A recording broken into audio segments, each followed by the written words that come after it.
2025년 8월 8일 금요일 새벽 기도입니다.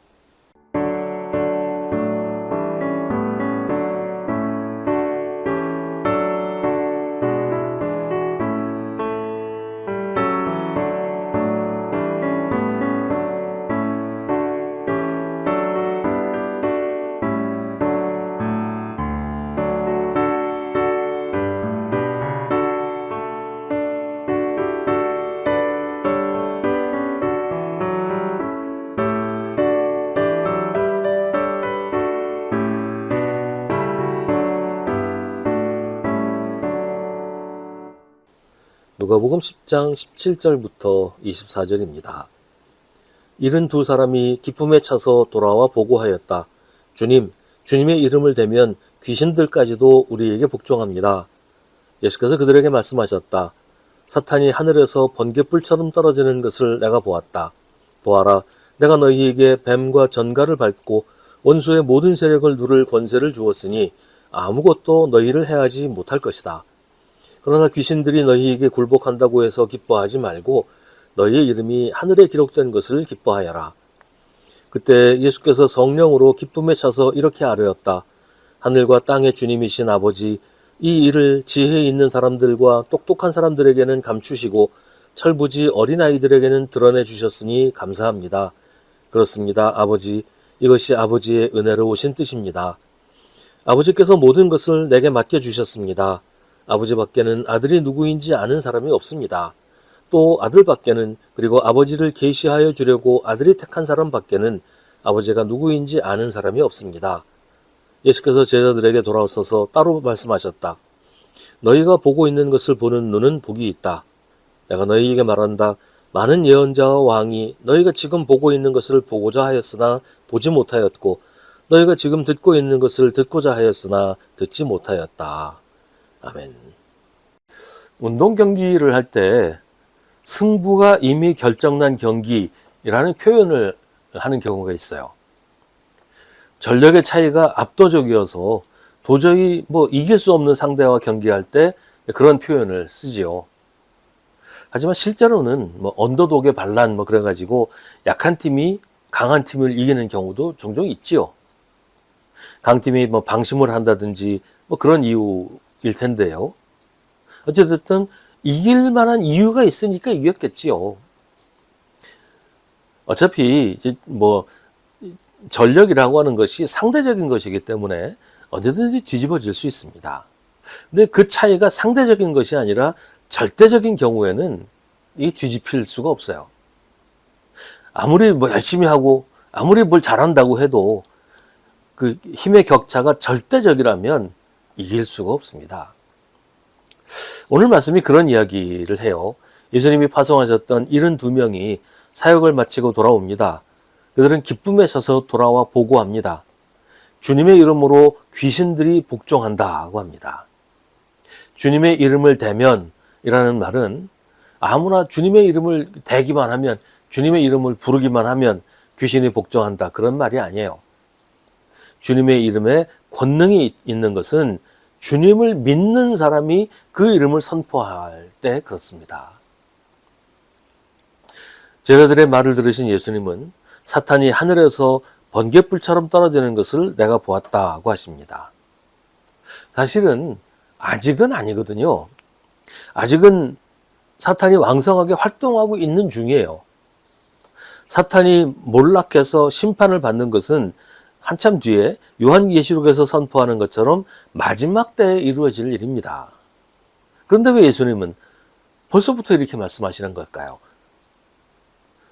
이게 아까 말씀드린 승부가 이미 결정난 일이기 때문에 그래요. 하나님의 승리, 사탄의 패배는 이미 결정이 되어 있습니다.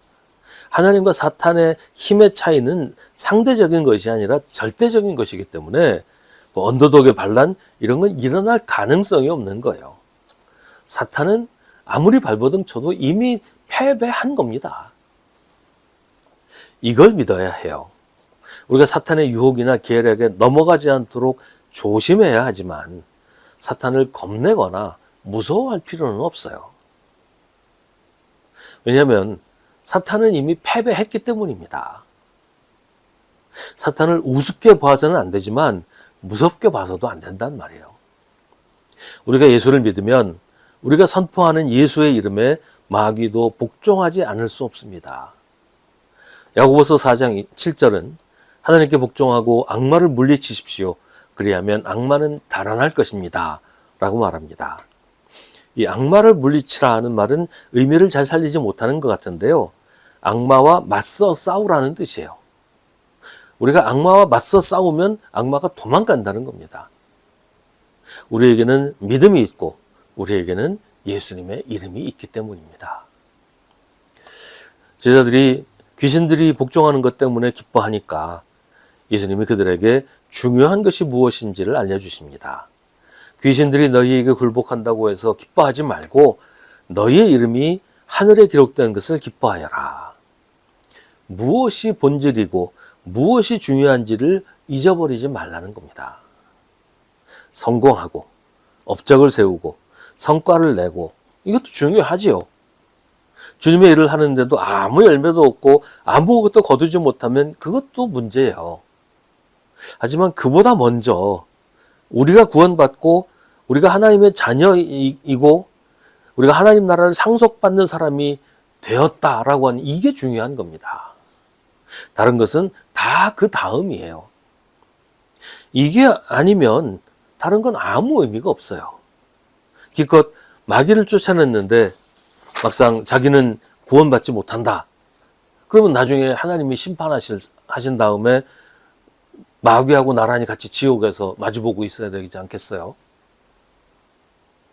우리에게 중요한 것은 얼마나 많은 일을 하고 얼마나 많은 것을 이루었는가 이전에 내가 예수를 믿고 구원받았다는 것, 이게 핵심이고 가장 중요한 것이라는 겁니다. 이 사실은 믿음의 신비이고 비밀이지만 숨겨진 비밀이 아니라 모두에게 이미 선포된 비밀입니다. 믿고 깨닫기 전에는 아무리 말해도 이해하지 못하는 비밀이지만 예수를 믿고 구원받은 사람에게는 가장 소중한 일이에요. 복음은 모든 사람에게 선포되었어요. 그런데 모두가 다 믿는 건 아니에요. 복음까지도 이해관계를 따지고 손해를 보지 않겠다고 하는 이런 사람들에게 복음은 아직도 비밀로 감춰져 있습니다. 이해할 수도 받아들일 수도 없는 비밀이에요. 왜냐하면 그것보다 훨씬 앞서서 이해관계 따지고 내가 손해보지 않겠다는 마음 가지고 세상의 성공과 출세에 따라가고 이런 마음이 더 크기 때문이죠. 오늘 예수님 말씀처럼 철부지 아이처럼 말씀을 그대로 받아들이는 사람, 계산하고 따져보고 손해볼 것 같으면 도망가는 그런 사람이 아니고 하나님의 말씀을 있는 그대로 믿는 사람은 그 비밀을 알게 됩니다. 이해하고 받아들입니다. 교만한 사람들, 자기 의에 빠진 사람들, 자기가 진리인 사람에게 복음은 가치 없는 것이에요. 하나님이 감추셨다는 건 그들이 거부한다는 말이에요. 하나님의 말씀을 이해관계와 결부시키지 말아야 됩니다.